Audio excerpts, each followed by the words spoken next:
नमस्कार दोस्तों, आप सभी का स्वागत है। आपके अपने YouTube चैनल मानव जीवन में दोस्तों लाइफ में सभी आगे बढ़ना चाहते हैं और लाइफ में आगे बढ़ने के लिए हमें रोज ही कुछ नया सीखना चाहिए और आगे बढ़ना चाहिए। तो चलिए आज की प्रस्तुति शुरू करते हैं। श्री शिवाय नमस्तुभयम। दोस्तों, आप सभी लोग जानते हैं कि 19 दिसंबर 2024 यानी गुरुवार को पड़ रही है पौष मास की पंचमी तिथि। और दोस्तों, आप सभी को पता है कि गुरुवार की पंचमी बहुत ही खास होती है, क्योंकि गुरुवार के दिन हम पीले रंग की वस्तुओं का उपाय करते हैं, क्योंकि गुरुवार के दिन भगवान बृहस्पति को पीला रंग बहुत ही प्रिय होता है। साथ ही साथ भगवान विष्णु को भी पीला रंग बहुत ही प्रिय होता है।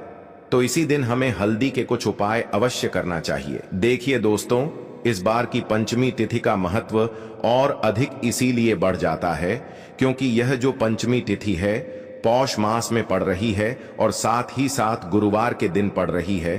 तो पौष मास का जो पूरा महीना है वह भगवान विष्णु को, माता लक्ष्मी को और माता तुलसी को समर्पित होता है। तो इस दिन आपको हल्दी के कुछ विशेष उपाय जरूर करने चाहिए। दोस्तों, पूज्य गुरु जी ने कहा है कि अगर कभी भी मौका लग जाए और पौष महीने की गुरुवार पंचमी तिथि को पड़ जाए तो आप लोगों को एक छुटकी हल्दी वाला उपाय तो अवश्य ही करना चाहिए। इन दोनों का संयोग बहुत ही कम आता है। इसी के साथ में गुरु जी ने अपनी शिव पुराण कथा में बताया है कि इस दिन आपको एक छुटकी हल्दी वाला उपाय तो आपको अवश्य ही करना चाहिए, क्योंकि ऐसा दिन पूरे साल में सिर्फ एक ही बार आता है। और दोस्तों, आप सभी लोग जानते हो कि गुरुवार पंचमी तिथि का अगर सबसे बड़ा कोई उपाय है तो वह एक छुटकी हल्दी वाला उपाय है। तो दोस्तों, गुरुवार पंचमी तिथि के दिन आप लोगों को इस एक छुटकी हल्दी वाला उपाय को जरूर करना है।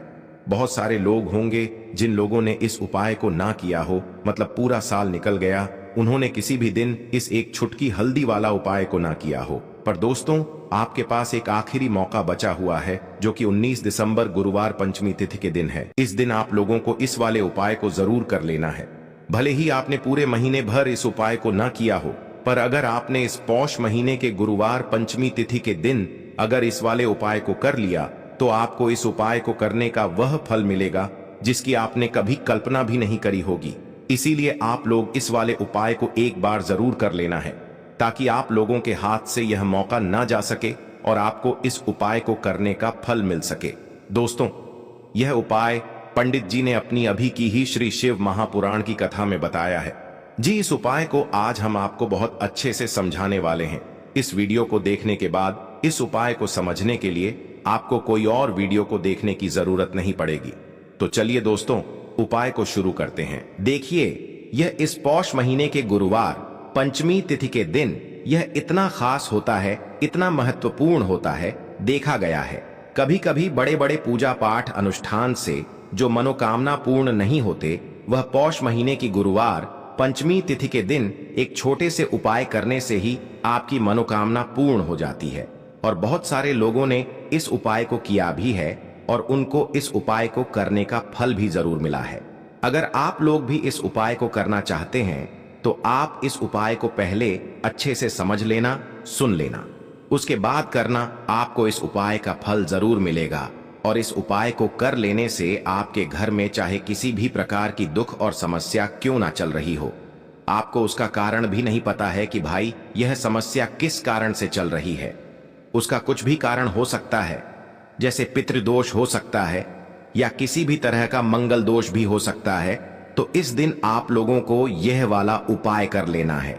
यह एक ऐसा उपाय है जिस उपाय को अगर किसी विशेष दिन पर किया जाए तो भाई उस विशेष दिन का जो है वह तो हमें मिलता ही मिलता है, पर हमने उस दिन पर इस उपाय को किया है तो हमें उससे भी बड़ा फल मिलता है और फल बहुत जल्दी मिलता है, क्योंकि आप इस उपाय को बहुत ही बड़े और विशेष दिन पर कर रहे हो। तो चलिए अब उपाय के बारे में बात करते हैं, लेकिन उससे पहले आप लोगों को यह जानना आवश्यक है कि आखिर यह उपाय किस समय करना है, किसको करना है और कैसे करना है। तो चलिए हम आगे आपको वीडियो में एक एक करके बता देते हैं। लेकिन उससे पहले अगर आप लोग हमारे चैनल पर पहली बार आए हैं या फिर मेरी आवाज आज पहली बार सुन रहे हैं तो हमारे चैनल को सब्सक्राइब जरूर कर लेना और इस वीडियो को लाइक करके कमेंट बॉक्स में श्री शिवाय नमस्तुभ्यम, ओम नम शिवाय जरूर टाइप कर देना। तो दोस्तों, इस एक छुटकी हल्दी वाला उपाय को हमें इस गुरुवार पंचमी तिथि के दिन कैसे करना है, किसको करना है, किस समय करना है और कहां पर करना है, यह सारे सवालों के जवाब आपको इस वीडियो में मिल जाएंगे। और जो यह वीडियो देखेगा भाई, उसको एक चुटकी हल्दी वाला उपाय जरूर करना चाहिए, क्योंकि इस दिन हल्दी का भी बहुत ही बड़ा और विशेष महत्व होता है। और जब बात आ जाए एक चुटकी हल्दी वाला उपाय की, तो ये सोने पे सुहागा वाली बात हो जाती है और ये एक बहुत ही बड़ा उपाय हो जाता है इस गुरुवार पंचमी तिथि का। तो अब दोस्तों, इस एक चुटकी हल्दी वाला उपाय को आखिर करना किसको है, सबसे पहले हम लोग वह बात जान लेते हैं। तो देखो, घर की जो बड़ी माताएं बहनें होती हैं, उन माताओं बहनों में से कोई भी एक बड़ी माता बहन इस वाले उपाय को कर सकती है। और दोस्तों, अगर आप चाहें तो अपने घर में से सभी सदस्यों को भी इस उपाय को करवा सकते हैं। अगर किसी व्यक्ति की खुद की कोई मनोकामना है, खुद की कोई दुख और परेशानी है जो कि वह अपने लिए ही करना चाहता है इस वाले उपाय को, तो वह खुद अपने लिए भी कर सकता है। बाकी अगर कोई घर में से ऐसा है जो कि अपने पूरे घर परिवार की सुख और शांति के लिए यह वाला उपाय करना चाहता है, तो भाई वह भी कर सकता है, उसमें भी कोई दिक्कत वाली बात नहीं है। कहने का मतलब यह है कि इस उपाय को हर एक सदस्य भी कर सकता है और पूरे घर परिवार के सदस्य के लिए घर की बड़ी माताओं बहनों में से कोई एक माता बहन भी कर सकती है। माताएं बहनें अगर घर में उपस्थित ना हो या वह यह वाला उपाय ना कर पा रही हो, तो फिर घर का कोई बड़ा सदस्य भी इस एक चुटकी हल्दी वाला उपाय को कर सकता है, चाहे फिर वह पुरुष ही क्यों ना हो, उसमें कोई भी दिक्कत वाली बात नहीं है। उसके बाद में दोस्तों, जो अगला प्रश्न निकल कर आता है वो यह आता है इस उपाय को लेकर कि आखिर इस उपाय को हमें किस समय करना है, सुबह के समय करना है कि शाम के समय करना है। तो देखो, इस वाले उपाय को आप लोग सुबह के समय भी कर सकते हो और शाम के समय प्रदोष काल में भी कर सकते हो। अब अगर आप पूछो कि भाई सबसे उत्तम समय कौन सा रहेगा इस एक चुटकी हल्दी वाला उपाय को करने का, तो हम आपसे बस यही कहेंगे कि इस उपाय को आप सुबह के समय करेंगे तो ज्यादा बेहतर होगा। बाकी अगर प्रदोष काल शाम के समय भी करेंगे तो भी अच्छा होगा, उसमें कोई भी दिक्कत वाली बात नहीं है। तो अब दोस्तों, जो अगली सबसे बड़ी और महत्वपूर्ण बात आती है वह यह आती है कि सुबह अगर हम उपाय को करेंगे तो हमें कितने बजे से लेकर कितने बजे तक के बीच में करना है, और शाम के समय प्रदोष काल में करेंगे तो हमें कितने बजे से लेकर कितने बजे के बीच में करना है। तो देखो, सुबह जितनी जल्दी हो सके आप उपाय को करने की कोशिश करना। बाकी अगर किसी कारणवश लेट भी हो जाओ, थोड़ी देर भी हो जाए, तो 10 या 11 बजे तक भी आप उपाय कर लेना, पर 12 बजे से ज्यादा देरी ना हो, ठीक है, इस बात का ध्यान रखना। उसके बाद में दोस्तों, अगर शाम के समय प्रदोष काल की बात करें, प्रदोष काल का जो समय है होता है वो शाम के 6 बजे से शुरू हो जाता है। मतलब शाम के 6 बजे से लेकर 7 बजे के बीच का जो समय होता है, यह समय प्रदोष काल का समय होता है। तो आप इस उपाय को 7 या 8 बजे के बीच में भी कर सकते हो। मतलब शाम के 6 बजे से रात 8 बजे के बीच में आप कभी भी इस वाले उपाय को कर सकते हो, उसमें कोई भी दिक्कत वाली बात नहीं है। चलिए दोस्तों, हम जान लेते हैं पहले विशेष उपाय के बारे में। यह उपाय आपको सूर्यास्त से पूर्व करना है, यानी कि आप यह उपाय सुबह से लेकर के शाम तक कर सकते हैं। देखिए, इस उपाय के लिए आपको मात्र एक तांबे के पात्र के अंदर शुद्ध जल लेना है, साथ में आपको एक चुटकी हल्दी लेनी है और इसी के साथ में आपको मात्र एक गुड़ का टुकड़ा लेना है। अब दोस्तों, ये सभी सामग्री लेकर के आपको पहुंच जाना है अपने घर में, जहां भी तुलसी जी का पौधा है, तुलसी जी का स्थान है, वहां पर। अब दोस्तों, इस पात्र में आपको सबसे पहले तो एक चुटकी हल्दी मिला देना है और एक जो गुड़ का टुकड़ा है उसे भी आपको मिला देना है। देखिए, जब भी आप उस पात्र के अंदर हल्दी डालेंगे तो आपको ओम नमो भगवते वासुदेवाय इस मंत्र का जाप करना है। देखिए, आपको हल्दी मिश्रित और गुड़ से यह जो जल है पंचमी की तिथि पर तुलसी जी के वहां पर अर्पित करना है। यह जल समर्पित करते समय आप ओम महालक्ष्मी नमः या फिर ओम नमो भगवते वासुदेवाय इस मंत्र का जाप कर सकते हैं। देखिए, यह उपाय यदि आप पौष महीने की इस गुरुवार की विशेष पंचमी तिथि पर करते हैं तो इससे आपका जो दुर्भाग्य है वह सौभाग्य में बदलने लगता है और आपकी जो आर्थिक स्थिति है वह सुधरने लगती है। देखिए, यह जल आपको अपने जो घर की तुलसी जी होती है वहां पर ही समर्पित करना है। मंदिर वाली तुलसी जी में आपको जल समर्पित नहीं करना है। जल समर्पित करने के बाद आपको आपके जीवन की जो धन संबंधित परेशानियां हैं उन्हें दूर करने के लिए प्रार्थना कर लेनी है। माता लक्ष्मी से और माता तुलसी जी से आपको प्रार्थना कर लेनी है। चलिए दोस्तों, अब हम जान लेते हैं दूसरे महा उपाय के बारे में। यदि आप पहला उपाय नहीं कर सकते हैं तो यह दूसरा उपाय भी आप कर सकते हैं। देखिए, इस उपाय को करने के लिए सबसे पहले तो आपको एक दीपक लेना है। दीपक आप मिट्टी का भी ले सकते हैं और शुद्ध आटा मनकर उसका दीपक भी तैयार कर सकते हैं। देखिए, दीपक के अंदर आपको लंबी बाती का प्रयोग करना है। बाती आप मोली वाले धागे की बना सकते हैं या फिर आप रुई की भी बना सकते हैं, और साथ ही साथ इसमें आपको शुद्ध देसी घी का प्रयोग करना है, और इसी के साथ में आपको एक चुटकी हल्दी लेना है। देखिए, यह दीपक आपको आपके घर में जहां कहीं भी तुलसी जी का स्थान है वहां पर आपको यह दीपक शाम के समय प्रज्वलित करना है। देखिए, दीपक को प्रज्वलित करते समय आपको ध्यान रखना है कि दीपक का जो मुख है वह आपको उत्तर दिशा की तरफ रखना है, और आपके पास जो एक चुटकी हल्दी है उसे आपको उस दीपक के अंदर डाल देना है। ओम महालक्ष्मी नमः इस मंत्र का 11 बार जाप करते हुए, और अंत में आपको इस दीपक से तुलसी जी की आरती उतार लेना है। देखिए, यहां पर कई लोगों का प्रश्न रहेगा कि तुलसी जी के वहां पर जब हम दीपक लगाते हैं तो उसमें हम अधिकतर गोल बाती का प्रयोग करते हैं।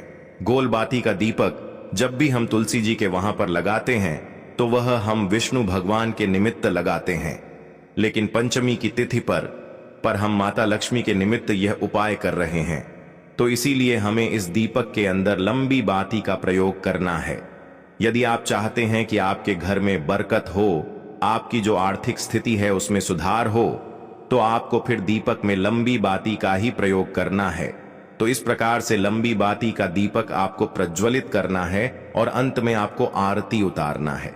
देखिए दोस्तों, जब भी यह उपाय समाप्त हो जाए तो अगले दिन यदि आपने आटे का दीपक बनाया है तो इस आटे के दीपक को आपको पीपल के वृक्ष के वहां पर रखकर कर आ जाना है, और अंत में आपको प्रार्थना कर लेनी है माता लक्ष्मी से कि हमारे जीवन में जो भी धन से जुड़ी समस्या है, आर्थिक स्थिति जो हमारे जीवन में बहुत अधिक चल रही है, वह सभी दूर हो। ऐसी कामना करते हुए आपको यह सुंदर सा और चमत्कारी उपाय कर लेना है इस गुरुवार की पंचमी तिथि पर। अब दोस्तों, हम जान लेते हैं तीसरे विशेष उपाय के बारे में। तीसरा उपाय भी बहुत ही खास होने वाला है। देखिए, इस उपाय को करने के लिए सबसे पहले तो आपको मात्र एक गुड़ का टुकड़ा लेना है। इसी के साथ में आपको एक खाली पात्र लेना है, उसमें आपको थोड़ा सा जल डालना है। देखिए, इस उपाय को आप गन्ने के रस के द्वारा भी कर सकते हैं। यदि आपको गन्ने का रस प्राप्त हो जाता है तो उसके माध्यम से आप कर सकते हैं, लेकिन आप गुड़ के द्वारा भी इस उपाय को कर सकते हैं। देखिए, आपके पास जो गुड़ का टुकड़ा है उसे आपको उस पात्र के अंदर डालना है और गुड़ से युक्त आपको जल तैयार करना है। अब इस गुड़ से युक्त जल को लेकर के आपको पहुंच जाना है जहां कहीं भी आपके घर में माता तुलसी जी का स्थान है वहां पर। अब दोस्तों, आपके पास जो गुड़ वाला जल है इसे आपको सबसे पहले तो अपने सीधे हाथ की हथेली पर थोड़ा सा लेना है। अब आपको अपना नाम और अपनी जो गोत्र है उसे 7 बार बोलना है। यदि आप चाहते हैं कि आपकी जो आर्थिक स्थिति है वह सही हो जाए तो ऐसी कामना करते हुए यह जो गुड़ से युक्त जल है इसे आपको माता तुलसी जी के वहां पर अर्पित कर देना है। देखिए, जब भी आप गुड़ वाला यह जल माता तुलसी जी में समर्पित करेंगे अपना नाम और अपने गोत्र को बोलते हुए, तो आपको वहां पर प्रार्थना करनी है कि जीवन के जो अंधकार हैं, मेरे जीवन में जो व्यापार हैं वह अच्छे से नहीं चल पा रहा है, मेरी जो नौकरी है वह अच्छे से नहीं चल पा रही है, मेरे घर में और जीवन में धन की जो बरकत है वह नहीं हो पा रही है, यह सभी जो समस्या हैं वह दूर हो, ऐसी आपको कामना करनी है। और यह जो गुण से युक्त जल तैयार आपने किया है इसे आपको माता तुलसी जी में समर्पित कर देना है। बस इतना सा उपाय को करना है। इस पौष महीने की गुरुवार की पंचमी की तिथि पर यह उपाय आप मात्र 3 से 5 पंचमी करके देख लेना। गुरुजी ने कहा है कि हम आपको इस व्यासपीठ से यकीन दिलाते हैं कि आपके जीवन का जो सारा दुर्भाग्य है वह दूर होगा, साथ ही साथ आपकी जो आर्थिक स्थिति है उसमें भी सुधार होने लगेगा। साथ ही साथ पंचमी के दिन आप एक और आसान उपाय करते हैं तो इससे जो आपकी शरीर की नकारात्मक ऊर्जा है वह सभी दूर होती है। देखिए, इस उपाय को करने के लिए मात्र आपको एक एक चुटकी हल्दी लेना है और इसी के साथ में आपको घी लेना है। घी आपको मात्र 1 से 2 बूंद लेना है। ध्यान रखें, आप जो घी लेंगे वह आपको गौ माता का शुद्ध घी लेना है और साथ में आपको एक खाली पात्र लेना है, या तो आप स्टील का पात्र ले सकते हैं। अब देखिए दोस्तों, आपके पास जो एक चुटकी हल्दी है और आपके पास जो थोड़ा सा घी आपने लिया है उसे आपको इस पात्र के अंदर डालना है। दोनों को आपको अच्छे से मिला देना है। अब इस हल्दी से युक्त घी को आपको अपनी उंगली की जो पास वाली उंगली होती है, अनामिका उंगली, उसमें थोड़ा सा लेना है और आपको प्रार्थना करनी है कि मेरे जीवन के और मेरे मन के जो अंधकार हैं वह सभी दूर हो। मेरे जीवन में जो धन का आगमन है वह आपको करना है। ऐसे शुभ भाव के साथ आपको माता लक्ष्मी का मन में स्मरण करते रहना है और आपको ओम महालक्ष्मी नमः या फिर ओम श्रीम नमः। देखिए, यह उपाय आपको पंचमी की तिथि में जब भी आप रात्रि में सोने जाएंगे तब करना है। तो आपको जो अनामिका उंगली है जिसमें आपने एक चुटकी हल्दी और घी का लेपन लिया हुआ है, इसे आपको अपनी नाभि पर लगाना है। जैसे आप यह घी और एक चुटकी हल्दी लगाते हैं वैसे आपकी जो नकारात्मक ऊर्जा है वह सभी दूर होने लगती हैं। जैसे आप यह लगाएंगे वैसे आपके जीवन की जो नकारात्मक ऊर्जा है वह सभी दूर होगी। जीवन से आपके सारे अंधकार दूर होने वाले हैं। आपको अपने सभी कार्यों में सफलता मिलने वाली है। तो ऐसे शुभ विचारों के साथ आपको यह जो उपाय है इसे करना है। तो यह उपाय भी आपको गुरुवार की पंचमी की दिव्य रात्रि में अवश्य करना चाहिए। इस उपाय को करने मात्र से ही अगले दिन से ही आपको इसका जो लाभ है वह देखने को मिलेगा। आपके जीवन में यह जो है ऊर्जा का संचार करेगा। आपके जीवन में जितने भी संकट कष्ट हैं उन सभी को दूर करेगा। आपको इसका जो लाभ है, फायदा है, वह अपने आप देखने को मिलेगा। तो बहुत ही आसान से उपाय हैं। जो भी उपाय आपको उचित और सरल लगे उसे आप इस पौष महीने की गुरुवार की पंचमी तिथि पर कर सकते हैं। आज के लिए बस इतना ही इस वीडियो में दी गई जानकारी। अगर आपको अच्छी लगी हो तो प्लीज हमारे चैनल मानव जीवन को सब्सक्राइब करें, लाइक करें और हमारे वीडियो में अंत तक बने रहने के लिए धन्यवाद।